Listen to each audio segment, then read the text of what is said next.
আপনি কি জানেন ডালডা ঘি আসলে কিভাবে তৈরি হয় এবং সত্যি কি এতে পশুর চর্বি ব্যবহার করা হয়? বহু বছর ধরে ডালডা ঘি মানুষের দৈনন্দিন জীবনের অংশ ছিল, কিন্তু আজকালের ব্যবহার অনেক কমে গেছে কারণ মানুষ তার স্বাস্থ্য সচেতনতা বৃদ্ধি পেয়েছে। বর্তমানে বেশিরভাগ মানুষ জানেন যে ডালডা ঘি আসলে এক ধরনের ভেজিটেবল তেল বা পাম অয়েল, যা ঘিয়ের মতো দেখতে হয় কিন্তু স্বাস্থ্যকর নয়। আসুন জানি এটি কিভাবে ফ্যাক্টরিতে তৈরি করা হয় এবং এর প্রস্তুতির প্রক্রিয়া কিভাবে চলে। ডালডা ঘি তৈরির জন্য প্রথমেই প্রয়োজন হয় পাম অয়েল।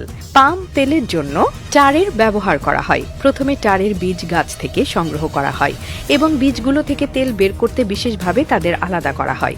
এই প্রক্রিয়া খুবই শ্রমসাধ্য এবং সময় সাপেক্ষ, কারণ বীজগুলো গাছের গা থেকে ভালোভাবে তুলে নিয়ে সেগুলোকে ছাঁটা হয়। বীজগুলোকে ভালোভাবে ধোয়া এবং ছাঁটা হয় যাতে তাতে কোনো অশুদ্ধতা না থাকে।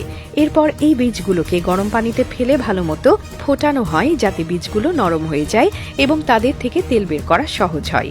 একবার বীজগুলো নরম হয়ে গেলে তাদের এই গ্রাইন্ডারের মাধ্যমে গ্রাইন্ড করা হয়, যার ফলে একটি পেস্ট তৈরি হয়। তারপর প্রেসার দিয়ে এই পেস্ট থেকে তেল বের করা হয়, যা কাঁচা তেল নামে পরিচিত। কাঁচা তেল যখন বের হয়ে আসে তখন এটি পরিশোধন করা হয়। এই প্রক্রিয়াতে তেল থেকে অশুদ্ধতা এবং অপ্রয়োজনীয় উপাদান বের করা হয়,